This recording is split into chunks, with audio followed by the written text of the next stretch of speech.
დიდი სურვილი მექნება რომ ამ ეპიზოდსაც გქონდეს ისეთივე გამოხმაურება როგორც ჩვენ სხვა ეპიზოდებს და ეს მხოლოდ თქვენს მოწონებებზე, თქვენს რეაგირებაზე არის დამოკიდებული უხარისხო სტატისტიკოსი ვარო. აი უხარისხო სტატისტიკოსი.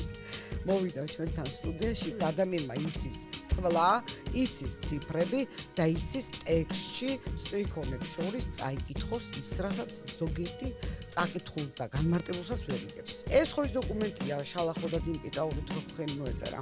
ეს ხელშეკრულება და ჩვენი მთელი ეს ეპოპეა სწორედ ამ მუსიკას იმსახურება. არა ვარ სკეპტიკოსი. სკეპსისი ნიშნავს ეჭვს. არანაირი ეჭვი არ მეპარება, რომ ამ ხელშეკრულებაში ყველაფერი წერია შავით თეთრს. და დავიწყოთ იმით, თუ რას ელოდება ჩვენი მოსახლეობა ევროკავშირის. ევროპა არ არის ევროკავშირი. ევროკავშირი არის ევროპის პატარა ნაწილი, დასავლეთ ნაწილი, ძირითადად კაროლინგური ბირთვის ქვეყნები არის ამის საფუძველი. საფრანგეთი, მესამე რაიხი, მეორე რაიხი, ბრიტანეთის იმპერია თუ ასე შემდეგ, ყველა მათგანი ატარებს რომის იმპერიის ბანტომურ ტკივილებს. არისტოტელე ონასისის გემახსოვრება, დიდი ბერძენი გემთმობელი და აბა მოიკითხეთ საბერძნეთში თუ არის გემთმშენებლობი და რაიმე დარჩენილი. არაფერი. შემთხვევით ეს კილის და როსტოკის და სხვა გერმანული გემთმშენებელი ინდუსტრიის სასარგებლოდ ხომ არ გაჩერდა. თქვენთვის გასაგებია რა თქმა უნდა, იმიტომ რომ თქვენ იურიდიულ ბნელმეტყველებას ახლოს ისწავლთ. დიახ. მაგრამ ყველა არ იცნობს ამას ახლოს. პირველ რიგში იმის გამო, რომ ჩვენ მათ არ გავყევით ისე როგორც გაყვა უკრაინა.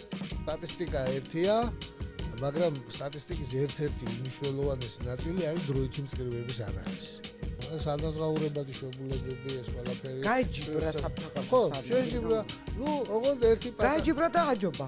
80-იანი წლების ბოლოს მე მახსოვს მაშინდელი ეკოსატანისტებს ვეძახი ახლა. მაშინ ესენი იყვნენ ეს გარემოს დამცველების იჟინა. ერთხელ ნახოთ შეყვარების ყველაზე საწინააღმდეგო ყველაზე ეფექტური საშუალება რა არის. შეხედეთ მეორე და უფრო დაგვეპარეთ. ვისაც არ ეჭირა ხელში მალბორო რო ეწერა ეგეთი პარტი სახლიდან ვერ გამოდიოდა. ეგ ზუსტად კი ბატონო, ხო გვახსოვს ეს ყველაფერი.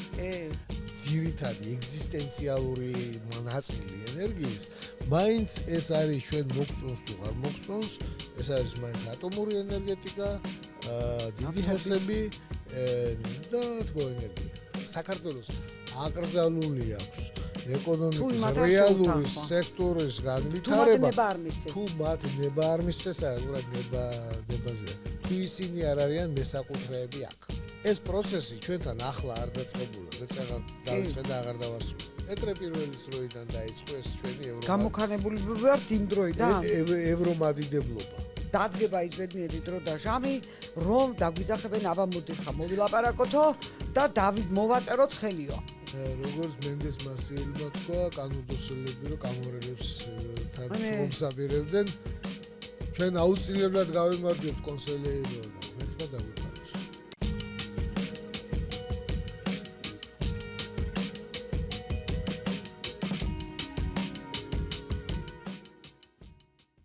მოგესალმებით პატივცემულო მსმენელებო და მაყურებლებო, სტუდიიდან ლისი პოდკასტი კომფორტული გარემოდან გადავწყვეტეთ უკვე მყარად, რომ ძალიან მოგვეწონა ესეთი გარემო, ესე ოფიციალური მაგიდები გვედგა რაღაცნაირად ვისხედით, გეგონება დაკითხვაზე ვიყავით. ეს რაღაცა კაი სივრცე აღმოჩნდა და მოგწონს ესეთ გარემოში უფრო გულწრფელი გამოდის ჩვენი საუბრები. ქაღალდი თუ გჭირდება, პასტა თუ გჭირდება, კომპიუტერი თუ გჭირდება, მოვიწოდებ საიდანვე, არ არის პრობლემა. აგერ ყავაც გვაქვს და ძალიან დიდი სურვილი მექნება რომ ამ ეპიზოდსაც გქონდეს ისეთივე გამოხმაურება როგორც ჩვენ სხვა ეპიზოდებს და ეს მხოლოდ თქვენს მოწონებებზე, თქვენს რეაგირებაზე არის დამოკიდებული და ამით ვითვლით თქვენთვის საინტერესო რამდენად აღმოჩნდა თემა. გამორიცხულია რომ დღევანდელი თემა თქვენთვის არ იყოს საინტერესო, მე მყარად მჯერა, რადგან დღეს ჩვენი სტუმარი გახლავთ ბატონი ნოდარ კაპანაძე, სტატისტიკოსი. აი ესე მითხრა ამ ადამიანმა, რომ ასე წარმოგიდგენო, სტატისტიკოსიო, რომ ვკითხე ხარისხი მეთქი, არაო, უხარისხო სტატისტიკოსი ვარო. აი უხარისხო სტატისტიკოსი. მოვიდა ჩვენთან სტუდიაში, მაგრამ მე ვთვლი, რომ არანაირი უხარისხოსთან აქ საქმე არა გვაქვს. ადამიანი არის მოწოდებით, აი ხა სტატისტიკოსობა რომ მოგინდება. ადამიანს ამდენ ციფრებში ჩაღრმავება და ამის ანალიზი რომ მოგინდება. ესე იგი ხო გაქვს რაღაცნაირად მოწყობილება ცნობილი გონება. ხო და ზუსტად ესეთი ადამიანი არ ჭირდება არც რეგალიები, არც სამეცნიერო ხარისხები, არც ისე რაღაცა ვთქვათ ექსპერტი დამარხვით ადამიანმა იცის თვლა, იცის ციფრები და იცის ტექსტში სტრიქონებს შორის წაიკითხოს ის, რასაც ზოგიერთი წაკითხულს და განმარტებულსაც ვერ იგებს.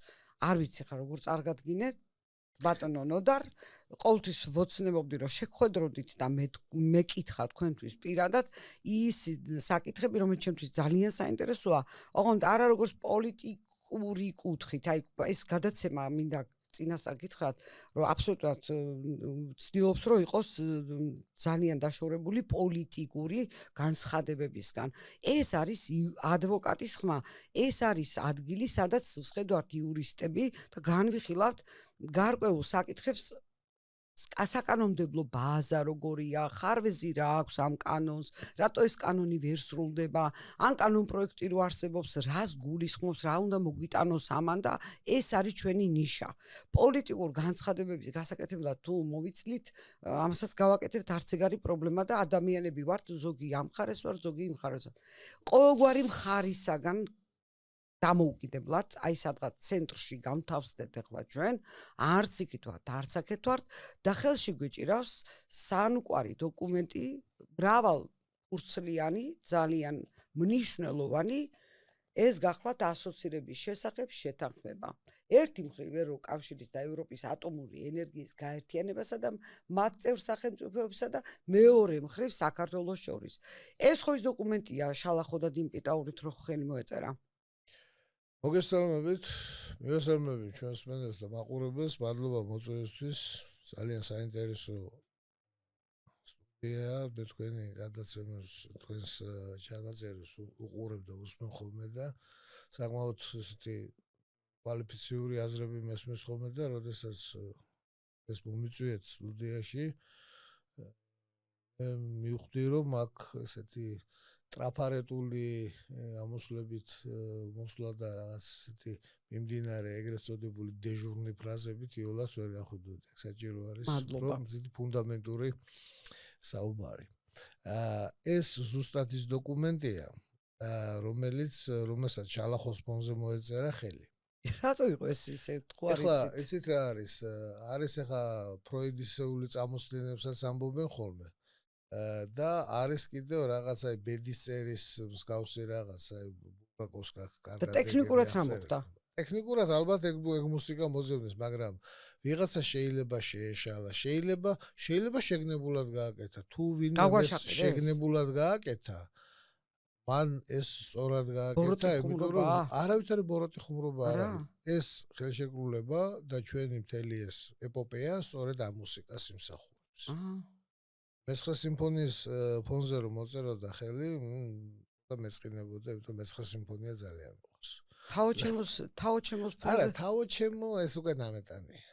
თავოჩემო შუაში ვარ. რაღაც შუაშია, ხო. ხო და ახლა საქმე რაშია? მე თავის დროზე მეძახოდნენ ევროსკეპტიკოსს, მაგრამ მე არა ვარ სკეპტიკოსი. სკეპსისი ნიშნავს ეჭვს. არანაირი ეჭვი არ მეპარება, ვინაიდან ამ ხელშეკრულებაში ყველაფერი წერია შავით თეთრზე. გასაგებია ყველაფერი. წაკითხული აქვს ხალხს ეს. მე გავიმეტე თავი, წავიკითხე 432-ვე მუხლი, გავაშტუდირე, მეცას გეტყვით თავისი დანართებით და ჯამში შედგა დოკუმენტი A3 ფორმატზე რვიანი შრიფტით 150 გვერდი, A3 ფორმატი. აი ამას გვერდზე თავის კომენტარები მივწერეთ და აღმოჩნდა სად არის ეს დოკუმენტი? ეს მე მაქვს ახლა ეს დოკუმენტი. ვინმე საინტერესებს? თვითონ ეს ხელშეკრულება გამოქვეყნებულია ოფიციალურად ეს ვიცი რომ დებს, მაგრამ ის თქვენი ნამუშევარი. ჩემი ნამუშევარი, აი მე მოვდივარ ლაპარაკობ. მოდიხართ ლაპარაკ. არავის არასდროს არ დაუძახი ხართ? არა, როგორ არა, ხანდახან რაღაც დებატებში ვიღაცები მეკითხებიან ვიღაცებს. არა, დებატებში კი ბატონო, მაგრამ ვიღაცამ აი სპეციალისტმა აი რომ ნებისმიერ ხელს ვაწერთ, ვასრულებთ გეგმაში. ნებისმიერისთვის ეს დოკუმენტი ახლა არის, არსებობს და კიდევ მოიკითხო. ხო და აი ჭკუათ ამყოფილი ხალხი, ვინც დაინტერესდა, გაიარა და შეაფასა, თუნდაც არასწორად, ხო, მჯელობაში, ხო უნდა გავარკვიოთ, სწორია თუ არ არის სწორი. ასეთი სადმე საფიხვნო არსებობს. ასეთი ხა ოფიციალური რაღაც ორგანო არ არის, მაგრამ ნებისმიერ შეუძლია წაიკითხოს სხვადასხვას იქიდან ვერ გამოიტანს. სხვადასხვას აქედან ვერ გამოიტან. აი მაგალითად ეხლა აქ არის. აი იცი რა მინდა ბატონო ნუ და. ეხლა აქ ერთი საინტერესო ერთი რამე მე მინდა განსაკუთრებით ხაზი გავუსვა. მე არ დავიწყებ ლაპარაკს ესეთ ასპექტებზე, ზნეობრივ ასპექტებზე ევროკავშირთან. არა. ეს ამაზე უჩემოდაც ბევრი ლაპარაკობს. მე ლაპარაკობ ელემენტარული ეკონომიკურ ასპექტებზე და სოციალურ ასპექტებზე. რაც არის ყველაზე მთავარი. ხო, და დავიწყოთ იმით, თუ რას ელოდება ჩვენი მოსახლეობა ევროკავშირისგან. ახლა ამასთანაც გამოქვეყნდა რაღაც გამოკითხვის შედეგები 70% თუ რაღაც თქვეს ევროკავშირში გაწევრიანების მომხრეო. შემცირებულა 85% იყო. მაგრამ ეს არის პირველი რეაქცია. რომ ეკითხები ადამიანს, გინდა თუ არა რომ საქართველოს გახდეს ევროკავშირის წევრი? კი ბატონო. 85% ამბობს რომ მინდა. მაგრამ შემდგომს ცოტა სკალპელი თუ გაქექავ, ანუ დამაზუსტებელ კითხვებს თუ დასვავ. და ერთ-ერთ გამოკითხვაში დავსვი მე ესეთი კითხვა ევროკავშირში გაწევრიანება LGBT დღის წესრიგით. ხო, ამასთან ერთად კომპლექტში. ეხლა ეს სავალდებულო არის არ არის და როგორ არის ამას მნიშვნელობა არ აქვს უბრალოდ საზოგადოებრივ ცნობიერებაში ზის რომ ევროკავშირი და ეს ევროკავშირში გაწევრიანება ამასთან არის დაკავშირებული და რაღაც ასოციაციური ბმა საზოგადოებრივ ცნობიერებაში არის. ეხლა გამოკითხვის დროს რომ მოსახლეობას დაუწყო კითხვა რომ ასოცირების ხელშეკრულების მეოთხე კარით გათვალისწინებული საკითხები და ასე შემდეგ ვინ რა პასუხს გაგცემს ამაზე ხო? ის რაც პირველი ასოციაციას ხო 85% ჩამოდის 12%-ზე. ანუ უკვე დამაზუსტებელი კითხვის შემდეგ. ანუ ის რომ 85% იყო ევროკავშირში გაწევრიანების მომხრე, ახლა 70 ყოფილა თურმე. ეს ნამდვილად ასე. ეს ვინ დათვალა? გამოკითხოს ხო ატარებენ. ეს მართლა ასეა, ოღონდ დამაზუსტებელი კითხვის მერე ცოტა უკვე სხვანაირად. ეხლა რას ელოდება საზოგადოება ჩვენი ევროკავშირში არ გავიქცეთ ამ იურიდიულ დოკუმენტს. არა, არ გავიქცეთ, რას ელოდება, რა მოლოდინები აქვს, რა გვინდა ევროკავშირში. ნუ პირველ რიგში მოდით გეოგრაფიას შევხედოთ. ეს ევროპა არ არის ევროკავშირი. ევროკავშირი არის ევროპის პატარა ნაწილი, დასავლეთ ნაწილი, ძირითადად კაროლინგური ბირთვის ქვეყნები არის ამის საფუძველი. ბანახშირის და ფოლადის კავშირი, რომელიც 1955 წელს 5-6 ქვეყანაა. და ეს არის კაროლინგური ბირთვის ქვეყნები, ანუ 800 წელს იმპერატორად ნაკურთხი კარლოს დიდის იმპერიის აის ტერიტორია რა. ბატონო. ამის შემდეგ უკვე აი ამ ევროკავშირის ქვანახშირის და ფოლადის კავშირს კიდე დაშენდა რაღაც შეთანხმებები 1992 წელს დაიდო მაასტრიხტის ხელშეკრულება მაასტრიხტის ხელშეკრულების შემდეგ ევროკავშირმა თანდათან განიცადა რაღაც ტრანსფორმაცია, შემდგომ საერთო ვალუტაზე შეთანხმდნენ რაღაც საბჭოთა კავშირის დაშლის შემდეგ, როდესაც გეოპოლიტიკურ დიდ კუნძულზე, ანუ ევრაზიაზე ორი დიდი გეოპოლიტიკური პოლუსიდან, ანუ ანგლოსაქსონური ბრიტანეთი, ამერიკა და რუსეთი, სლავურ რუსეთი, საბჭოთა კავშირიდან ერთ-ერთი პოლუსი გაქრა, გაჩნდა შესაძლებლობა, რომ ევროპაში რაღაც ახალი კონტინენტური იმპერიული წარმონაქმნი შექმნილიყო. და სავალდებულო იყო ეს იმპერიული? არა, სავალდებულო არ არის, ეს უბრალოდ ქვეყნების ბუნებრივი მისრაფება არის რა. ეს ნებისმიერი სახელმწიფო გაერთიანება ევროპაში, კარლოს დიდის იმპერია იქნება ეს გერმანელი ხალხის რომის საღვთო იმპერია, ნაპოლეონის საფრანგეთი, მესამე რაიხი, მეორე რაიხი, ბრიტანეთის იმპერია თუ ასე შემდეგ, ყველა მათგანი ატარებს რომის იმპერიის ფანტომურ ტკივილებს. ეს მოდის და მოდის. რატომ იყო რომ ნაპოლეონი იყო კონსული და დირექტორია და კონსულატი, რატომ იყო და ზუსტად იგივე ანუ სახელები გადმოიღეს. იქიდან ყველა ეზმანება რომის იმპერიას, ყველა ეზმანება ოქტავიანოს აუგუსტუსს. აი ხელს რომ მოაჭრიან ადამიანს და ის ხელი როს ტკივა მერე. ხო, რაღაც ესეთი რამე. მესამეა.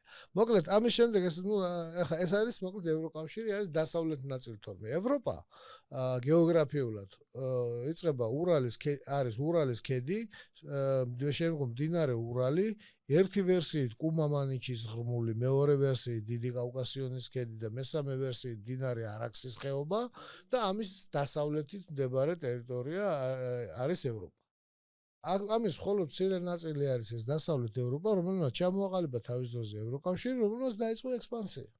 დაიწყო ექსპანსია აღმოსავლეთით, მიერთა სხვადასხვა ქვეყნები, მაგრამ შემდგომ როგორც აღმოჩნდა, როგორც ამას ეკონომიკური მაჩვენებლები, დემოგრაფიული მაჩვენებლები გვიჩვენებს ამას ყველაფერს, მე არ ყვები და ჩემი ის არ არის ახირება ეს.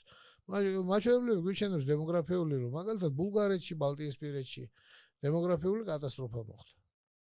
ეს შემდეგ მიერთების შემდეგ. და ერთ-ერთი მაგალითად ერთ-ერთი ძალიან სახასიათო ამბავი, რომელიც მოხდა სულ რაღაც 2 წლის წინ მგონი. საზეიმო ვითარებაში ბალტიისპირეთის ქვეყნები გამოერთენ ჩრდილოეთ რუსეთის ჩრდილო-დასავლეთ, ბელორუსიის და ბალტიისპირეთის ერთიანი ელექტროქსელიდან. ეს იყო საბჭოთა კავშირში ენერგოსისტემა სხვადასხვა სექტორებად დაყოფილი და ეს იყო ერთი სექტორი ბელორუსია, რუსეთის ჩრდილო-დასავლეთი ნაწილი და ბალტიისპირეთის ქვეყნები. და ესენი საზეიმო ვითარებაში ქალბატონი ფონ დერ ლაიენის ლოცვა კურთხევით ერთად გამორთეს რუბილნიკი ესე ვთქვათ. სპეციალურად ლაპარაკობ, ვიცი როგორც არის ეს ტერმინი, მაგრამ რუბილნიკს ვახსენებ სპეციალურად ჟარგონით. გამორთეს, რა მოყვა ამას შედეგად? მათ შორის არსად არაფერი არ იმალება, არის ელექტროენერგიის საბითუმო ფასების მონაცემები, არის სპეციალური საიტი, სადაც არის ევროკავშირის ქვეყნებში ელექტროენერგიის საბითუმო ფასები მოცემული. და ყოველდღიურ დინამიკას დავაკვირდი დაახლოებით 3-4 თვის განმავლობაში ყოველდღიურად ვაკვირდებოდი როგორ იყო საბითუმო ფასები. ასე გასინჯეთ საათების მიხედვითაც კი შეიძლება დღის საათების მიხედვითაც ღია ინფორმაციაა რა თქმა უნდა. აღმოჩნდა რომ ბალტიისპირეთის ქვეყნებში ელექტროენერგიის ფასი გაიზარდა 3-ჯერ თუ 2-ჯერ თუ 3-ჯერ. ამის შემდეგ. რაღაცა დემოკრატიული დენი მოდის. დაახლოებით ზუსტად იგივე მოთხოვნები არის ყველა წევრი სახელმწიფოს მიმართ. მაგალითად ბულგარეთი მიუერთდა აი ამ ევროკავშირს და ამის შემდგომ ბულგარეთის ერთ-ერთი მახასიათებელი იყო ძალიან მაღალგანვითარებული კვების მრეწველობა. ნუ ახლა ჩვენ მეტნაკლებად ქათმები ქონდათ. კი, ერთი თაობის ხალხი ვარ, არა მხოლოდ ქათმები იყო, საკონსერვო წარმოებები, ძალიან სერიოზული დიდი წარმოებები იყო. ვარშავის ხელშეკრულების ქვეყნების ერთ-ერთი ყველაზე უფრო მაღალგანვითარებული კვების მრეწველობით გამოირჩეოდა ბულგარეთი. და ერთმა მინისტრმა, ყოფილმა მინისტრმა ადრე ერთ-ერთ გადაცემაში მოვისმინა, თქვა რომ ჩვენთან რაღაც გრანტები წამოვა და სუბსიდიები წამოვა. დაასუბსიდირა ბულგარეთში კვების მრეწველობის გაჩერება. ანუ ჯარიმასავით მისცა? არა, სუბსიდია მისცა რომ გააჩერეთ ეგ მრეწველობა. უბრალოდ ჯარიმა კი არა. ბონუსივით მისცა რომ ოღონდ გააჩერეთ თავს გაძლევთო? ზუსტად ასევე ეს ღია წყაროებშია? ცხადია არსად არაფერი არ იმან ზუსტად ასევე სუბსიდირებული იყო მაგალითად ლატვიაში შპროტის წარმოების გაჩერება. ლატვიაში იყო თუ არ ვსწრები თუ ლიტვაში იყო ზუსტად აღარ მოხდა ატომური ელექტროსადგური გააჩერეს. ასე სუბსიდირებული იყო. ეს ყველაფერი აი ესეთივე ქაღალდებში ეწერა? ეს ყველაფერი ამაში იგულისხმება. არა, იმ ქვეყნებისთვის. ცხადია, იქაც იგულისხმებოდა ეს ყველაფერი. წაიკითხეს და დაეთანხმნენ თუ არ წაიკითხეს. იმიტომ რომ ეს ყველაფერი არის ჩვენთვის რაღაც აღთქმული სამოთხე, რაღაც აი მოსევ რომ ებრაელ ხალხს მიუძღოდა წინ და აღთქმული მიწაზე მიდიოდა, ჩვენ ესე მივდივართ რაღაც სამოთხეში. სადაც არის რატო საიდღაც მიგვერეკებიან ხან კომუნიზმისკენ ხან ეგ ძალიან რთული საკითხია, მაგაზე ერთი გადაცემა ცალკე ჩავწერო, თუ მაგას თავის მიზეზები აქვს. მაგალითად ზუსტად ასეთივე პრინციპით ახლა ბევრს მოყავს მაგალითად პოლონეთი. მაგრამ პოლონეთშიც ასე მარტივად არ არის საქმე. მაგალითად, გაიხსენეთ, საიდან დაიწყო მოძრაობა სოლიდარნოსტი ლეხ ვალენსა, რომელიც ესე ვთქვათ, წინამძღოლიც იყო. ეს ყველაფერი დაიწყო გდანსკის დოკებიდან. აბა ეხლა მოიკითხეთ გდანსკის დოკები და პოლონეთში გემშენებლობა თუ არის დარჩენილი. არა. არისტოტელე ონასისის გემახსოვრება, დიდი ბერძენი გემთმლობელი და აბა მოიკითხეთ საბერძნეთში თუ არის გემთმშენებლობი და რაიმე დარჩენილი, არაფერი. შემთხვევით ეს კილის და როსტოკის და სხვა გერმანული გემშენებელი ინდუსტრიის სასარგებლოდ ხომ არ გაჩერდა. კონკურენტი მოკლეს. აი მაგალითად ჩვენთან უკვე იყო ასეთი პრეცედენტები.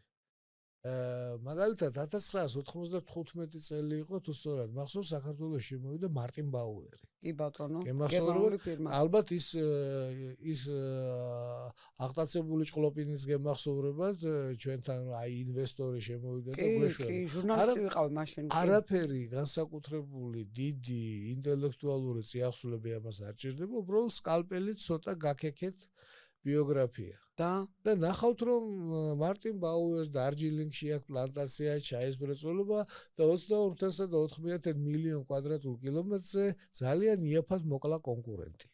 კი ბატონო, და განადგურა ქართული ჩაი. კი, განადგურა ქართული ჩაი, რა თქმა უნდა, იმიტომ რომ მის არანაირი ინტერესი არ ქონდა აქ ჩაის მრეწველობის განვითარების და აქ ჩვენთან ახალი სიმძლავრეების აშენების. მაგისთვის შემოვიდა? გასაგურველია, მოკლა კონკურენტი იაფად. და რა ერქვა ოფიციალურად გამახსენეთ, რატომ მოვდივარო?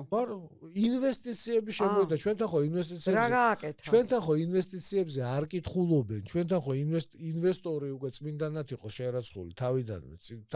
თავიდან ავანსად შევრაცხეთ წმინდანად ყველა ინვესტორი. რომ თავარიებმა ფერადი ქაღალდები ჩამოიტანოს. ფულს ვეძახი. ეხლაც იგივე გრძელდება. ახლა ისე არ არის, მაგრამ ნუ მაშინ ჩვენ უბრალოდ ისტერიკის ზღვარზე ვიყავით. კარგი, დაუბრუნდეთ აბა ერთი. დაუბრუნდეთ ამ დოკუმენტს. აი მინიმუმ 3, აი რო იტყვენ წვეტიანი ისეთი ყვირალა განსაკუთრებით და მარტივად გასაგები დოკუმენტიდან, იურიდიული დოკუმენტიდან პასაჟი რომელიც დაგვანახებს რა არის ეს დოკუმენტი და რას ვასრულებ. პირველი ამბავი. საგარეო სავაჭრო ურთიერთობები. ნუ ქვეყნები ვაკუუმში არ ცხოვრობენ, მოგეხსენებათ ერთმანეთთან სავაჭრო ეკონომიკური ურთიერთობა აქვს და ქვეყნებს შორის ვაჭრობა არის მათი ეკონომიკური ურთიერთობის ინტენსივობის ამსახველი მთავარი მაჩვენებელი. კი ბატონო. ქვეყნები არიან იმპორტ დამოკიდებული, არიან ექსპორტ დამოკიდებული, ერთმანეთთან აბსოლუტურად ავტარკიული ეკონომიკა არ არსებობს სოფლიოში. ნუ ავტარკიულთან ყველაზე უფრო მიახლოებული ეკონომიკის შექმნა სულ რამდენიმე სახელმწიფოს შეუძლია. თვითქმარი რო იყოს ხო, თვითქმარი ეკონომიკა, ნუ ერთი არის ესეთი რუსეთი, კანადა ალბათ, ამერიკის შეერთებული შტატები, ბრაზილია, ავსტრალია შეიძლება და ნუ შეიძლება არგენტინაც. მაგრამ ნუ ავტარკიული ეკონომიკის შექმნა ეს ძალიან დიდი ამოცანაა ხა ამას თავი დავარებ. მოკლედ ეს ხელშეკრულება, ეს არის ასოცირების ხელშეკრულება, ეს არის ერთადერთი ხელმოწერილი დოკუმენტი. სხვა დანარჩენი რომელიღაც პარლამენტმა რაღაც ევროპარლამენტმა რაღაც რეზოლუცია მიიღო, ეგ ვიღაცამ რაღაც განაცხადა და ეს ყველაფერი არის მხოლოდ ბგერები. თანამდევი რაღაც. ეს არის მხოლოდ ბგერები და მეტი არაფერი. ბატონო. ხოლო აი ეს არის ხელმოწერილი დოკუმენტი. თუ შეიძლება ბატონო და აუცილებლად რასაც ამბობთ, მუხლობრივად. კი ბატონო, მოგახსენეთ, მუხლი 36 მაგალითად საგარეო სავაჭრო ურთიერთობებს. ამ შეთანხმებით ხელი არ უნდა შეუშალოს მუხლი 36 პუნქტი პირველი. ამ შეთანხმებით ხელი არ უნდა შეუშალოს საბაჟო კავშირების თავისუფალო სავაჭრო ზონების ან საზღვრისპირა მიმოსვლის შესახებ მექანიზმების შექმნას ან შენარჩუნებას თუ ისინი არ ეწინააღმდეგებიან წინამდებარე შეთანხმებით განსაზღვრულ ვაჭრობის პირობებს. ერთ-ერთი პუნქტი 2 ერთ-ერთი ხელშეკრულებული ხარის მოთხოვნის საფუძველზე მხარეებს შორის უნდა გაიმართოს კონსულტაციები ამ შეთანხმების 400 მუხლის მეოთხე პუნქტით განსაზღვრული ვაჭრობის საკითხებზე ასოცირების კომიტეტის ფარგლებში. საბაჟო კავშირების თავისუფალი სავაჭრო ზონების საზღვრისპირა მიმოსვლის შესახებ მექანიზმების შექმნის და მესამე ქვეყნების მიმართ სავაჭრო პოლიტიკის მესამე ქვეყნების მიმართ ძალიან მნიშვნელოვანია სავაჭრო პოლიტიკის სხვა მნიშვნელოვანი საკითხების შესახებ. კონკრეტულად მესამე ქვეყნების ევროკავშირში გაწევრიანების შემთხვევაში მსგავსი კონსულტაციები უნდა გაიმართოს, რათა გათვალისწინებულ იქნას ევროკავშირის და საქართველოს ორმხრივი ინტერესები ამ შეთანხმების თანახმად. ამ მესამე ქვეყნებში სხვა მესამე ქვეყნები გულისხმობ. კი, ნებისმიერ. ქვეყნებია ქვეყნების გაერთიანება. საქართველო კი არა, სხვა ევროკავშირი და სხვა მესამე. კი ბატონო. ეხლა რას გვეუბნება მუხლი 408 პუნქტი მე-4. ასოცირების კომიტეტი შეიკრიბება სპეციალური კონფიგურაციით, რათა განიხილოს ყველა საკითხი, რაც უკავშირდება წინამდებარე შეთანხმების მე-4 კარს. ვაჭრობა და ვაჭრობასთან დაკავშირებული საკითხები ასოცირების კომიტეტი აღნიშნული კონფიგურაციით შეიკრიბება მინიმუმ წელიწადში ერთხელ. ნოკლეთ პირველი პუნქტი არის რომ ასოცირების საბჭო თავის საპროცედურო წესებში განსაზღვრავს ასოცირების კომიტეტის მოვალეობებს და ფუნქციებს. ასოცირების კომიტეტის მოვალეობები მოიცავს ასოცირების საბჭოს შეხვედრების მომზადებას. ასოცირების კომიტეტი შეიკრიბება მინიმუმ წელიწადში ერთხელ და ასევე როდესაც მხარეები შეთანხმებიან და რომ სიტუაცია ამას მოითხოვს. ასოცირების საბჭო შეუძლია ასოცირების კომიტეტს გადასცეს ნებისმიერი მისი უფლებამოსილება, მათ შორის უფლებამოსილება მიიღოს სავალდებულო გადაწყვეტილებები. ასოცირების კომიტეტი უფლებამოსილია მიიღოს გადაწყვეტილებები წინამდებარე შეთანხმებით გათვალისწინებულ შემთხვევებში და ასოცირების საბჭოს მიერ დელეგირებული უფლებამოსილების სფეროებში, როგორც ეს მისთებულია ასოცირების საბჭოს შესახებ 406 მუხლის პირველ პუნქტში. ეს გადაწყვეტილებები სავალდებულოა მხარეთათვის, რომელიც მიიღებენ შესაბამის ზომებს მათი იმპლემენტაციის მიზნით. ასოცირების კომიტეტი მიიღებს გადაწყვეტილებებს მხარეთა შორის შეთანხმების საფუძველზე შესაბამისი შიდა სახელმწიფოებრივი პროცედურების გათვალისწინებით. ეხლა რას გვეუბნება მუხლი 406. დიახ.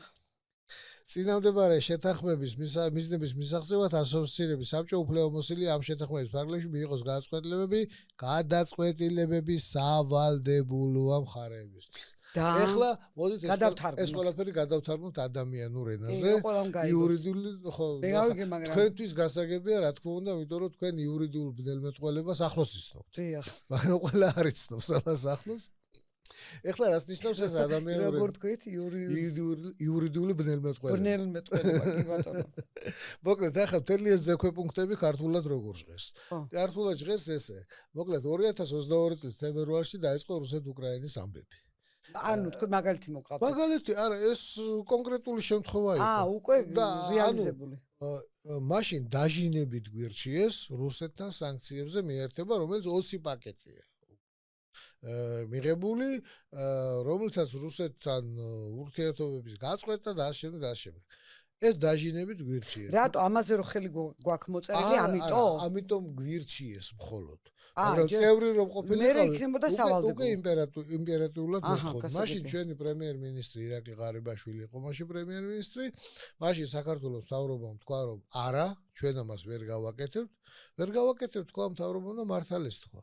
მე ავდექი და დავთვალე, რომ ეს ამას რომ დავთანხმებოდით, რა დაგვემართებოდა. რა დაგვემართებოდა? რომ საქართველოს სავაჭრო ეკონომიკური ურთიერთობებიდან რომ ამოვიღოთ რუსეთი.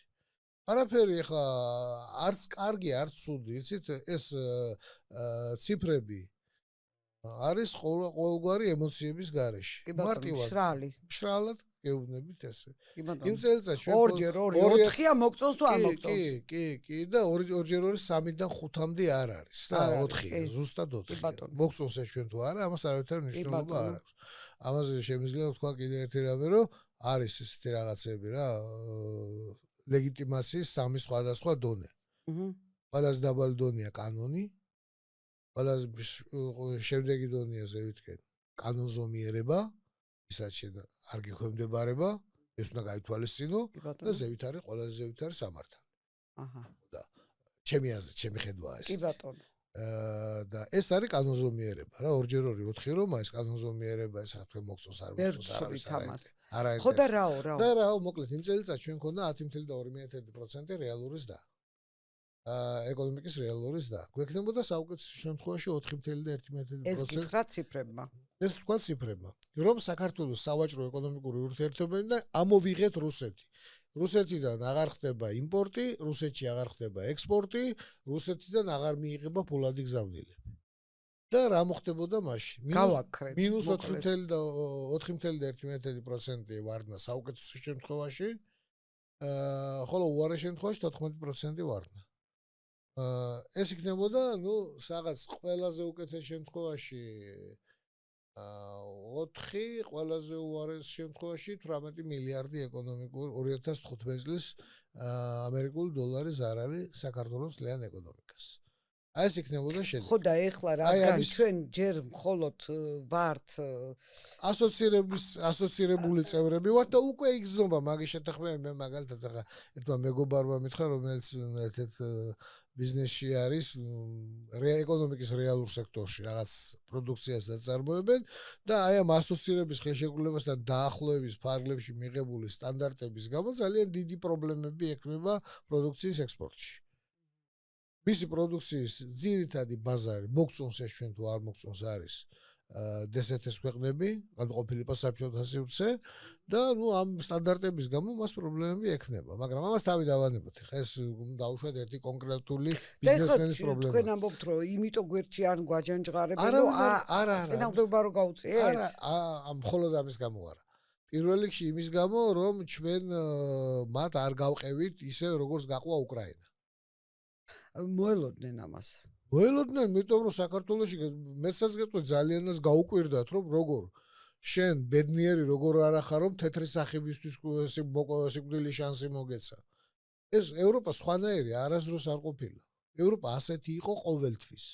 აი მოდი პატარა ოპონირების რეჟიმში რატო იცი რა ის არ გამოვიდეს Google და მამალივით ამას ვიმეორებ ხოლმე რომ ძალიან მოსაწყენია როცა ორივე ერთხმაში ლაპარაკობ. აი ეხლა მაგალითად ოპონენტების აზრით ნახე რა მოსწონთ. აი კარგი სოციალური დაცვა, ეგ მაღალი ხელფასი, ევროპა და ეს ნახე რა უყვართ 80% რო იყო და გვინდა ევროკავშირიო რას ხედავდნენ იცი?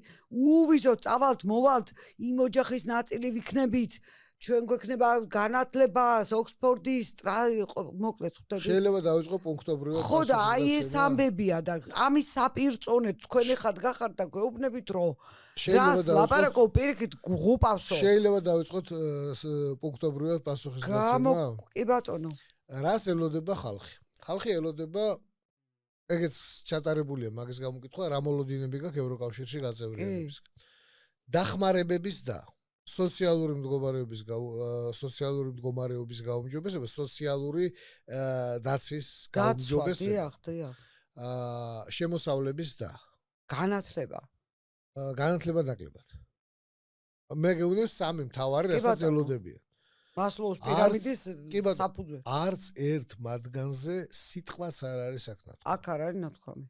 ეხლა მოდი ვთქვათ ევროპაში სოციალური სამოთხე რამ გამოდის. დასავლეთ ევროპაში სოციალური სამოთხე რის შედეგი იყო. ხო აი რა. და როდიდან დაიწყო ეს ყველაფერი? კი ბატონო. იმიტომ რომ სტატისტიკა ერთია, მაგრამ სტატისტიკის ერთ-ერთი უმნიშვნელოვანესი ნაწილი არის დროითი მწკრივების ანალიზი. ანუ როგორ იყო მდგომარეობა, როგორ შეიცვალა ეს მდგომარეობა და საით არის ტენდენცია და როგორია ვექტორი განვითარების. აღმავალი თუ დაღმავალი. პროგრესია, რეგრესია თუ დეგრადაცია თუ განვითარება. ამ ყველაფერზე ლაპარაკობს თქვენი სპეციალობა და თქვენი მეცნიერება სტატისტიკა. კი ბატონო, ლაპარაკობს ამაზე ყველაფერზე. ამას არიგონებს ნოდარ კაპანაძე. რა თქმა უნდა. კარგი. მთელი ეს ევროპული სოციალური სამოთხის შექმნა დაიწყო 50-იან წლებიდან გასული საუკუნის. მანამდე სამუშაო დრო, სხვა შორის 8 საათიანი სამუშაო დღის მოთხოვნა იყო რომ იყვნენ ადამიანის დროიდან, მაგრამ პირველად ეს ფიზიოლოგიურად ესია რა. კი, პირველად ეს რეალიზებული იქნა საბჭოთა კავშირში.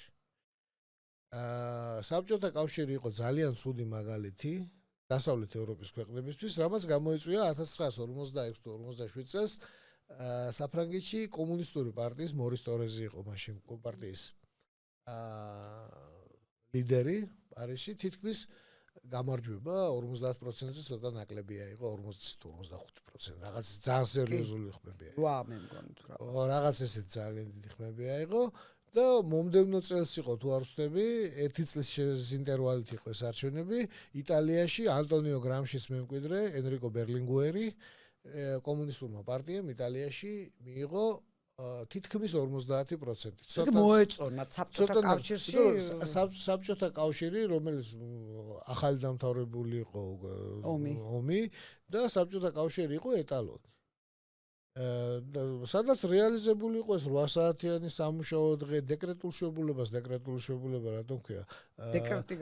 დეკრეტი გამოიცა სპეციალურად, რომ შობიარე ქალს, მოკლედ მინიმუმ 1 წელი უნდა შეენახოს ხელფასი შენარჩუნებით სამუშაო ადგილი, სანამ ბავშვს გაზრდის. აი ამ დეკრეტის გამო ქვია მას დეკრეტული შვებულება. ანაზღაურებადი შვებულება პირველად დაიწყო მაშინ. ხო და ეს დასავლური სამყარო ჯიფში ჩაუდგა ამას. ჩვენს კარგები ვართო და გადაიღეს. რა თქმა უნდა, იმიტომ რომ ეს უკვე იყო ესეთი იმპულსი და ესეთი მაგალითი, რომ სხვა შორის ძალიან ძლიერი იყო აი ანტიფაშისტური მოძრაობის მთავარი ბირთვი ევროპის ქვეყნებში იყო მაშინდელი კომუნისტური პარტია, დახვრეტილების პარტიას ეძახდნენ, მაგრამ ეს იყო მთავარი ბირთვი ამ ანტიფაშისტური მოძრაობის. ახლა ესენი ყველა წმინდანები იყო მერქი, მაგას კი არა, მაგრამ რეალურად ეს იყო იდეა, რომლის ირგვლივაც სოციალური სამართლიანობის იდეა, რის ირგვლივაც ეს ხალხი იყო გაერთიანებული. ამის შემდგომ დაიწყო კლანჭების დამალვა კაპიტალიზმი. და დაიწყო სწორედ ეს ანაზღაურებადი შვებულებები, ეს ყველაფერი. გაიჯიბრა საბჭოთა კავშირის ხო, შეჯიბრა. ოღონდ ერთი გაიჯიბრა და აჯობა. აჯობა თუ არ აჯობა ეს საკითხავია კიდევ. მაგრამ ფაქტი ის არის, რომ მაშინ დაიწყო ეს სოციალური სიკეთეების მიცემა და სხვა შორის ერთი საინტერესო სტატისტიკა კიდევ. ლუდოვიკო მე-14-ის დროს რაც იყო გამოსასვლელი დღეები საფრანგეთში, გამოსასვლელი დღეების იმ რაოდენობას საფრანგეთში მიაღწიეს გასული საუკუნის 60-იანი წლების ბოლოს. და ეს მთელი ეს საპენსიო სისტემები და ეს ყველაფერი დაიწყო მაშინ. ოღონდ ყველაფერი კრედიტში, რა თქმა უნდა, მინდორ საბავშვო კაპიტალის ბატონობა, რომელიც დაიწყო 1694 წელს ინგლისის ბანკის შექმნის შემდეგ, არავის გაუუქმები. ანუ იქ პატარა მაინც ჩატოვეს. ის რაც დღეს უკვე გვაძლევს, ასე ვთქვათ, თავის შედეგებს გამოიყენებს. მოკლედ, აი ეს არის ერთი სავაჭრო ეკონომიკური მოკლედ, ესე იგი, ჩვენ ახლა რომ ყოფილიყავით ევროკავშირში, დავალდებულებული იქნებოდით. რომ ამოგვეჭრა კი, ან რუსეთთან ურთიერთობა სავაჭრო მინიმუმ. ან ვიქტორ ორბანივით ვიტყოდით, რომ არა, ჩვენ ამას არ ვეთანხმებით და დაგვასანქცირებდნენ და იქნებოდა მთელი ამბები და იქნებოდა აი რატომ უნდა შეხვიდე იქ, სადაც იცი რომ ესეთი პრობლემა გეღება. ეგ ერთი. ახლა მეორე. ჩვენ ქვეყანაში სამწუხაროდ ეკონომიკის რეალური სექტორის განვითარების დონე არ არის საკმარისად კარგი და ჩვენ აი ამ საზეიმო შეძახილებით 90-იან წლებში ეკონომიკის სექტორი გავანადგურეთ, აქ მათ შორის ამაზე ლექსებიც წერებოდა მახსოვს, ამ ჟინვალ ჰესით და ენგურ ჰესით ქართველ ხალხს უნდათ აუგონ წესი და ესეთი რაღაცები.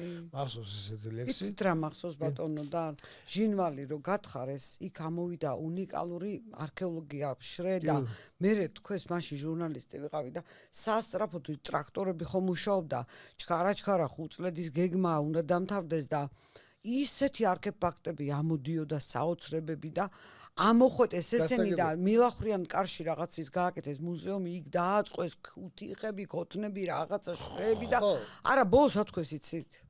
ეხლა ჩვენაო ამას 5 წლების გეგმა გვაქვსო, ამას ყანუნა დავასხათო, შანსი აღარ არის სხვაო.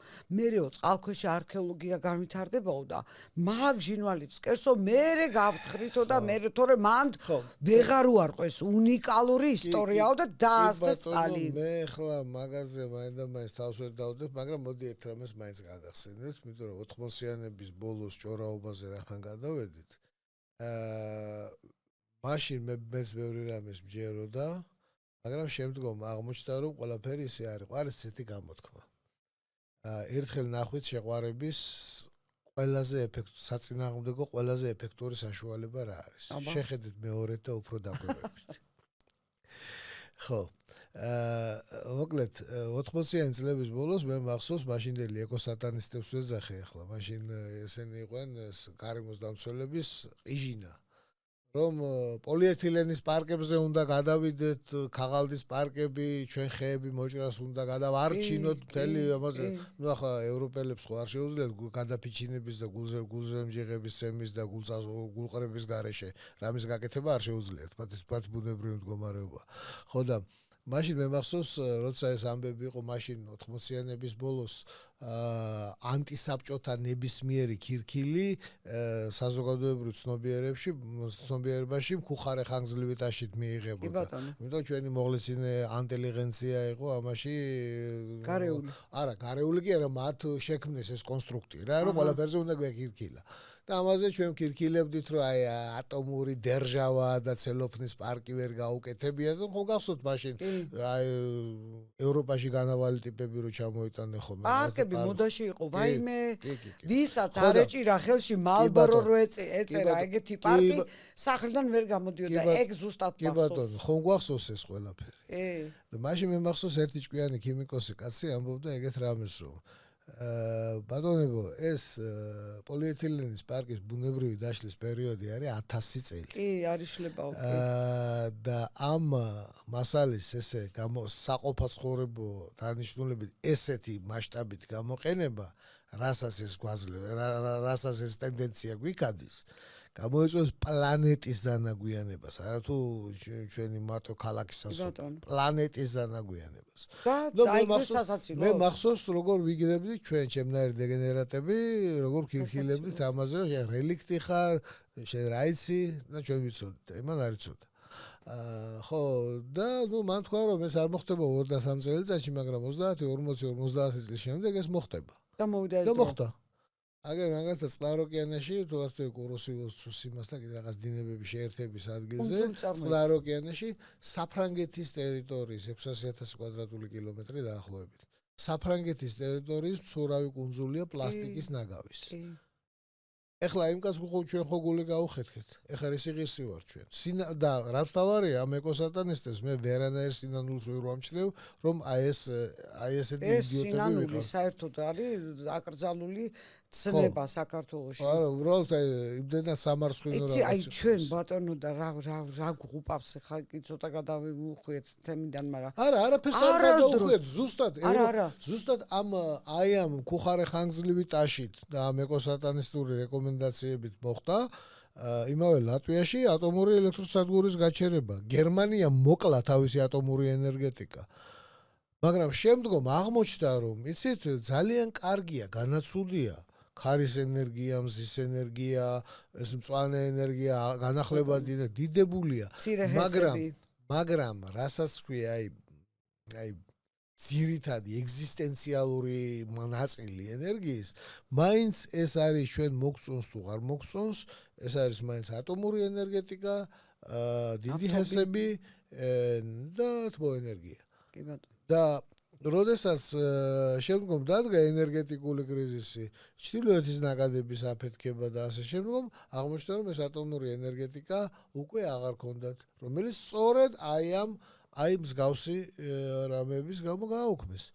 და ეს პრობლემები სადღაც 900 იქით არ არის რა, ეს ყველაფერი წერია და სტრიქონებს შორის იკითხება. მაგალითად კიდევ ერთი ეკონომიკის რეალურ სექტორზე დავიწყე და მაგალითად აი მუხლი 78, მუხლი 91 არის აქ, რომელიც არის ეროვნული რეჟიმი და უპირატეს ხელშეწყობის რეჟიმს განიხილავს რა. მოკლედ ფირმების წარმოებების და ასე შემდგომ უპირატეს ხელშეწყობის რეჟიმის ესე იგი მინიჭება არის პრაქტიკულად აკრძალული სახელმწიფოს მხრიდან აი მრეწველობის და სამეწარმეო სუბიექტობისთვის უპირატესი ხელშეწყობის რეჟიმის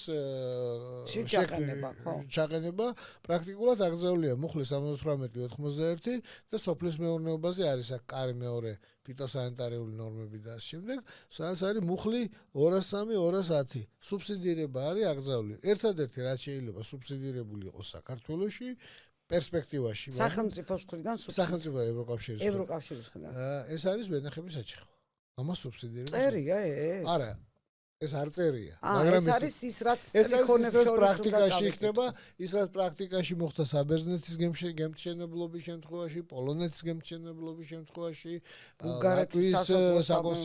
ლატვიის და მის რა ქვია ბულგარეთის კვების მრეწველობის შემთხვევაში ეს მოხდება აუცილებლად, ვინაიდან ის კონკურენტი რომ გაანადგუროს, რატომაც არა. მაგრამ რაც შეეხება მუხლის 78-91, როდესაც შენ არ შეგიძლია შენი ფირმები და შენი საწარმოები უპირატეს ხელშეწყობის რეჟიმში ჩააყენო. ეხლა მითხარით რა პერსპექტივა აქვს ემბრიონულ სტადიაში მყოფ ქართულ რაღაცის წარმოებას რომ ვეწყებ საუკუნოვანი გამოცდილების მქონე დაუშვათ ზუსტად იმავე პროფილის ესპანურ ან იტალიურ წარმოებასთან. 0, ხო? მithumetes რომ იმას საკრედიტო რესურსებზე ცდომა აქვს შეუდარებლად უკეთესი, ისტორია აქვს გაცილებით მდიდარი, ანუ ბაზარი აღებული აქვს. ეს როგორი რამეა, იცით აი, რო თქვათ აი, რომ ჩვილ ბავშვს, აი ახალფეხადგმულ ბავშვს მაიკ ტაისონთან რო გაკყავს რინგზე და ეუბნები რომ აბა თანაბარ პირობებში ხართ ორივე ერთნაირი ხელთათმანები გაცვიათ ერთ რინგზე დგეხარ და აბა დასხეთ ერთმანეთს თქვენი აზრით იმ ბავშვს თუ არ გაზარდე ავარჯიში აქვს შანსი რომ ტაისონს მოუგოს აქაც ესია ზუსტად და ამიტომაც ვიზახი მე რომ ეს ხელშეკრულება და მთლიანად ეს კავშირი ქვანახშირის და ფოლადის კავშირიდან დაწყებული დღემდე არის მხოლოდ და მხოლოდ იმიტომ შექმნილი, რომ კაროლინგური ბირთვის ქვეყნების უპირატესობა შენარჩუნებულ იქნას აწდა მარადის და უკუნთი უკუნისა. და შემბოჭველი ხელშეკრულებით დაგავალდებულონ რომ რა თქმა უნდა, მაგრამ ეხლა რატომ მივდივარ ჩვენ აქ რა ჯანდაბა გვინდა აქ? ეს ყველაფერი ეს საზოგადოებრივი აზრი შეიქმნა ამაზე. ეს საზოგადოებრივი აზრი ერთ დღეში არ შექმნილა.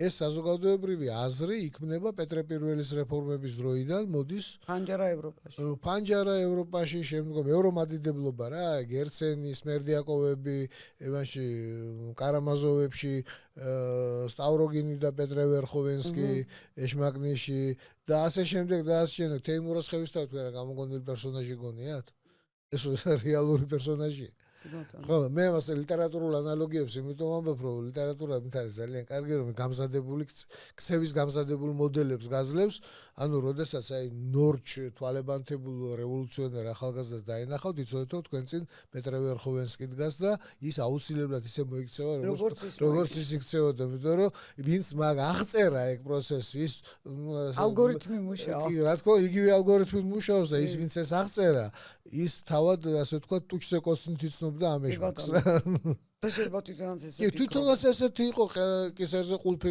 მოხსნეს ბოლო მომენტში ხო ეხლა რა მაინტერესებს იცი დიახ მოკლედ უპირატეს ხელშეწყობის რეჟიმი ნიშნავს იმას რომ საქართველოს ეკონომიკის რეალური სექტორის საქართველოს აკრძალული აქვს ეკონომიკის რეალური სექტორის განვითარება თუ მათ ნება არ მისცეს უბრალოდ ნებაზეა თუ ისინი არ არიან მესაკუთრეები აქ აჰა ეს წერია მან ეს იგულისხმება ეს იქნება შედეგი ეს იქნება თორემ აქ წერია რომ შენსას არ უნდა მიწე უპირატეს ხელშეწყობის ანუ ეს არის ჩარჩო ხელშეკრულება ეს არის ასოცირების ხელშეკრულება, ანუ მათთან წევრობასთან მიახლოების ხელშეკრულება. მიახლოების ხელშეკრულება. ეხლა მე სასამართლობრივად მაინტერესებს. კიდე არის ბარემ ამ წვეტიან აზრებს მოვრჩეთ და მე კიდე კითხვა მაქვს.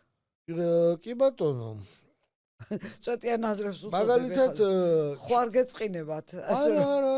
წვეტიან აზრებს. აქ ბევრი არის, ხო, მაგალითად შეგვიძლია დაუსრულებლად ვილაპარაკო განათლების სისტემის წერია ხო ეგ ყველაფერი აი მაგალითად რა თქმა უნდა ეგ ყველაფერი წერია მაგალითად არის ერთი ესეთი უწყინარი პუნქტი ძალიან მიყვარს ხოლმე ამ მუხლის მოხმობა იმიტომ რომ ეს არის ესეთი რაღაც რომელიც ძალიან უწყინარი ტექსტია მაგრამ საკმაოდ მძიმე შინაარს შეიცავს მუხლი 292 ტრანსპორტ შეეხება მხარეები პუნქტი B წაახალისებენ ტრანსპორტის ეფექტიან და უსაფრთხო მუშაობას, ასევე სატრანსპორტო სისტემების ინტერმოდალურობასა და ურთიერთთავსებადობას. ხო უწყინარი რამეა.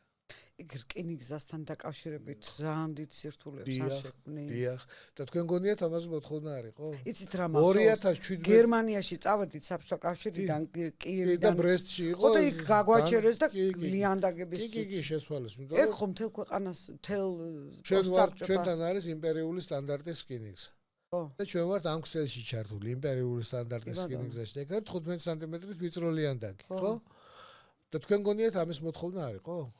2017 წლის 29 ივნისამდე ეს მოთხოვნა იძებნებოდა. ეხლა აღარ იძებნება. რა ქენითო? რომ არა ეს უნდა შეიცვალოს და გახდეს თავსებადი. თავსებადი გახდეს, ახლა რას ნიშნავს მთელი ევროპის რკინიგზა გახდება ჩვენ თავსებადი? ჩვენ უნდა გავხდეთ მის თავსებადი. ანუ ჩვენს უნდა ავყაროთ ეს უნდა ხელახლა დავაგოთ. ხო, და ეს დაახლოებით დაკავშირებული არის 1700 კილომეტრი რკინიგზა, დაახლოებით 1.5 ევრო არის მხოლოდ რელსების გადაწყობა, ამის ღირებულება. ანუ რო არ ავყაროთ და მარტო დავავიწრო. როგორ დავავიწროებ თუ არ აყარეს და ახალი შპალები. იქ როგორ ხდებოდა გადაყვანა? სად? აი ბრესტში რო გადაყვანა ხდებოდა. იქ ხდებოდა, განიერ ლიანდაგი შედიოდა, შიგნითკენ იყო ვიწრო ლიანდაგი დაგებული და და მატარებელს ჰქონდა თვითონ შესაძლებელი. დანგრად დაეწეოდა მატარებელი და შეუსვლიდნენ ბორბლებს. უცვლიდნენ ბორბლებს. ვიწრო ბორბლებზე გადაყავდათ რა. ეხლა შეუძლებელია? არა, შეუძლებელი არაფერი არ არის, მაგრამ შენ გეუბნები რკინიგზა ლიანდაგი დაავიწროვეო. ეს გადამყვანი კი არა ლიანდაგი. ეგეთ გამოცვლას არ ვიზამ. ეს ამას უნდა დაახლოებით 2 მილიარდ ნახევრამდე ევრო მხოლოდ ლიანდაგის დავიწროებას. ის სავაგონო პარკი ელმავლებიას შემდეგ. აბა ეხლა ჩვენ რკინიგზას ვაშენებთ და ძველი სტანდარტით ვაშენებთ. რა თქმა უნდა, იმპერიული სტანდარტით. და რა უნდა უყოთ? ვერაფერს ვერ უზავ, ჩვენ ამ ქსელში ვართ ჩართული. ჩვენ ამ ქსელიდან თუ გადავალთ, სიტყვაზე ვამბობ, ჰიპოთეტურად გადავალთ ევროპულ სტანდარტზე. ძალიან დიდ პრობლემა შევხვდით პოტენციურად ჩვენ თავს რა თქმა უნდა და ჩრდილოეთ სამხრეთის დერეფანი ვარო იძახი და იქიდან სხვანაირი სტანდარტის მატარებელი მოდის და მე რა უნდა ქნა? აი მაგას პრობლემა შევხვდით. ჩვენ თავს შევხვდით პრობლემა. ვახ. პოლიტიკურ ეკონომიკურ იოგას შავატარებთ. ხარაკი. ხო, ხარაკირი უკვე სიკვდილია, მაინც იოგა ჯობია რა. გლახათ რო დაждდება დაჭხლართულად და მე ბოლო გეტკინება. რაღაც დაჭხლართულად რო დაждდება და მე რაღაცა გეტკინება და მიხვდები რომ ხო, არა, ეგ ნორმალურია. ეგ ნირვანაა უკვე. აი რაღაც დაჭხლართულად რო დაждდები და მე რომ მიხვდები ესე არ უნდა დაждდე. მე ესე არ უნდა დაждდე და მიხვდები დაждდები ნუ. მოკეთ ეხლა ესე ვიკვანძებით, ეხლა ვართ ამ ეტაპზე. არა, რა თქმა უნდა, არა ვართ და ნუ ეხლა რაღაც აღიაზრი ისმის აშკარად. და იცი რა მაინტერესებს, აი სამართლებრივად, კარგი, მოვაწერეთ შალახო, დაუკარით და მივდივართ. ორიენტირი გვაქვს და ერთმანეთი ამოუწყვიტეთ. წავიდეთ თუ არ წავიდეთო, ხო, ორად გაიყო, სკეპტიკოსები თუ რაც არის, მოკლედ, ხო, ხელი გვაქვს მოწერილი. მე არა ვარ სკეპტიკოსი. ამაზე ხელი გვაქვს მოწერილი, მაგრამ ეს არ ნიშნავს იმას, რომ იმ ჯარისკაცის მამის არ იყოს ეტა, დაკუმენტი დასიყპო, რაცუ და აბრატნა პაეჟაი დამოიღო. ეს რას ნიშნავს ახლა? ეს კიდე კაი რომ ჩვენ წევრები არა ვართ, ასე რომ ბევრი რამის გადააზრება კიდევ ანუ შესაძლებელია თუ არა სამართლებრივად, ეხლა თქვენ არ ახართ საერთაშორისო სამართლის სპეციალისტი, მაგრამ ნუ ხე იმდენ რამეში ხართ ჩახედული, ეჭვი მაქვს რომ ეგეც კარგად გეცოდინებათ. აი მოვაწერეთ ხელი და ავიწყეთ პროცესი ასოცირების და გითხრეს რომ 2028 წლისთვისო ჩვენ 80% დაახლოებითო შესრულებული გვექნება და მე დავიწყოთ ლაპარაკიო. ეგრეთ წოდებული მოლაპარაკების გახსნაზე რო არის ლაპარაკი, ხო? აი ეს გახსნა მოლაპარაკებების ჯერ ხო უნდა არსებობდეს ორგანიზაცია, რომელმაც უნდა გაგიხსნას იქ რა ხდება ეგ არ ვიცით. ერთმა იცის. თქვათ ყველაფერი ისე ვისია როგორცაა და გაიხსნა. აი ესეთი უხერხულობები დავარქვათ. აი მაგალითად მოვედი და გეუბნები, ქვეყანა ვარ და აგე მაგალითი ბულგარეთის, აი შენიქის მოკალი ეს მოკალი. ეხლა მე არ მინდა ესე რომ მოხდეს. ჩასწორებების შესაძლებლობა თუ არის. ამას გულისხმობს არა მოლაპარაკებების პროცესი. მოლაპარაკებები ზუსტად მაგას გულისხმობს, მთავრობა ამ ინფორმაციით აღჭურვილია. დაამუშავეს უკვე. ალბათ ხო ეს არის და მათაც აკითხულიათ ხო. ეხლა რატომ მოეწერა ხელი ამას, ხო? ხო მე ხომ მკითხავთ რომ კი მაგრამ ეს არავინ წაიკითხა რომ მოაწერეს ხელი. საერთოდ დიდ სისტემებს აქვს ძალიან დიდი გრძელი სამოხრუჭე მანძილი. ეს პროცესი ჩვენთან ახლა არ დაწყებულა. მე წეგან დავიწყე და აღარ დავასრულე. პეტრე პირველის დროიდან დაიწყო ეს ჩვენი გამოქანებული ვართ იმ დროიდან. ევრომადიდებლობა. ნუ ჩვენთან გასული საუკუნის დასაწყისშიც უკვე ძალიან მძლავრობდა. შემდგომ აი ნოდარ დუმბაძის დადუნახო ამერიკის სტუმრები გამოგონილი პერსონაჟები კი არ არის. ეს ყველაფერი ჩვენ სირგლივ იყო, თქვენ ძალიან კარგად გემახსოვრებათ ეგრეთ წოდებული 60-იანების ოქროს ახალგაზრდობა, ხო? 80-იანების ევროპის გარშემო ვიმოგზაურეთო და რატო შიგნით არ გეშოვდეთ? ხო, რაღაც ეგეთი ესეთი გონება מחვილობა. ხმელი პურები რო ჭამეს მე მეზობლის ძროხის გონება מחვილობას მახსოვს რომ ბაბუშე რომ არ გეომა ბავარიულს დაავლევდით ახლა და რაღაც იყო ესეთი მსგავსებების რამდენიც გინდა ხომ და აი ამ სისტემას ძალიან გრძელი სამუხრუჭე მანძილი აქვს და ამის სწორედ ამის შედეგია ესა კონსტიტუციაში 78 მუხლიც. ეხლა ბევრი ეძახს მაშინ რატომ არ გააუქმებს მთავრობა ამ 78 მუხლს? უკაცრავად, მაგრამ დამისახელეთ პოლიტიკური ძალა, რომელსაც ქვეყანაში აქვს საკონსტიტუციო უმრავლესობა, რომელსაც ამის გაუქმება შეუძლია. ვერ იზარს. ნუ არ არის ხო ესეთი პოლიტიკური ძალა. რამდენი მიიღო აი 4 ოქტომბრის არჩევნის შედეგები, რომელთა დატოვებას ვიღაცები აღტაცებული იყო, მე სულაც არ ვიყავი აღტაცებული. 54% მიიღო ცნება, ხოლო კოალიციურად გაერთიანებულმა 4 პარტია მიიღო 37%. აი ეს მედასავლეთე პარტიებს ეძახი, ძალიან მედასავლეთეები. და კიდე იქ რამდენიმე ძალიან თავქუდმოგლეჯილი მედასავლეთეების და მივამატებთ კიდე რაღაც 40%-მდე ადის, ცოტა მეტიც. მე ძალიან მებეორება ეს ამდენი რა მათთვის. ანუ გამოდის რომ ამას აი ამ 78 მუხლეს ამოღებას საკონსტიტუციო უმრავლესობა ქვეყანაში არ აქვს. ანუ ბოლომდე გააზრებული ჩვენ საზოგადოებას არ აქვს როგორც ჩანს. ეს რეალურად რას ნიშნავს? ბატონო. და რეალურად ეს ამას ნიშნავს. კარგით და ეხლა ის შემაჯამებლად მე როგორც ისევ დაუბრუნდები ჩვენ მსჯელობას და ჩვენს მსჯელობის საგანს ეს არის იურიდიული დოკუმენტი, რაზედაც ამდენი ხანი ვილაპარაკეთ, გადავწუდით პეტრე პირველს, დოსტოევსკის, ეშმაკნის, ყველაფერზე ვილაპარაკეთ, იმიტომ რომ ეს მოიცავს ეს ყველაფერი აქ ხდება, ეხლა აქ და ახლა ხდება. ვერაფერს ვერ ვიზამთ, უბრალოდ მე ხარ და აი შევკრათ ეს თემა და ამ სტუდიაში დავრჩეთ აი ამ სივრცეში. დავიტოვოთ იმედი რომ ხელშეკრულებაზე მართალია ხელი ასოცირებს ხელი მოწერილი გვაქვს, მაგრამ ეს პროცესში შესულები არა ვართ ბოლომდე და გვაქვს შანსი კარგად გავაცნობიეროთ და ის რაც ჩვენი ქვეყნისთვის იქნება სასარგებლო მივიღოთ, აი მოლაპარაკებების პროცესში, რაც არა, იმაზე ხელი არ მოვაწეროთ და მიუთითოთ ისეთ მაგალითებზე, უკვე ფაქტებზე მითითება არ არის საჭირო. არა, ვისთანაც მოლაპარაკებაში ვარ. და ვუთხრათ აი ახლა მაგალითად, მე ვარ ახლა საქართველოს, თქვენ ახართ ურსულადეიდა. ვერხა დაგიფაროთ. და გეუბნები გელაპარაკები რომ აგე ბულგარეთი რომ ჩამოამხვე და მისი სოფლის მეურნეობა რომ აღარ არის ის იმას ატომური გამოართვევინე. ამის ძალიან ფუნდამენტური სტატისტიკური ანალიზი. ანალიზი ხო და აი ესე რომ დაუჯდე და უთხრა. უბრალოდ რომ უთხრათ თქვენ ახლა ის სიტყვის ეგ არ მიქნია. მე ახლა მაგალითად ეგ რომ მითხრათ და დაუშვათ მე თუ წარმოვიდგენ რომ ჯვარი აკაურობას და ჟიგიმანტას პავილიონისი ვარ. ხო? რა კარგად დაგიმახსოვრებია ზოგი ვერ ამბობს მაგრამ. მე ყველა მახსოვს სახელები, გვარები. მერთოში. ხო და პავილიონისი ალბათ ვერ გეტყვით ამას, მაგრამ აი მე წონიანი რაღაც იმპოზიციაზე ვარ და მინდა რომ დაგარწმუნოთ რომ არა თქვენ ცდებით. რაღაც მონაცემების მთელ კასკადს მოვიყვან რომ თქვენ თავბრუ დაგახვიო. კი, თავბრუ დაგახვიო. მე ჩვენც მოვუტანოთ რა. ამიტომაც ვამბობ. თლა არ ვიცით. ამიტომაც ვამბობ.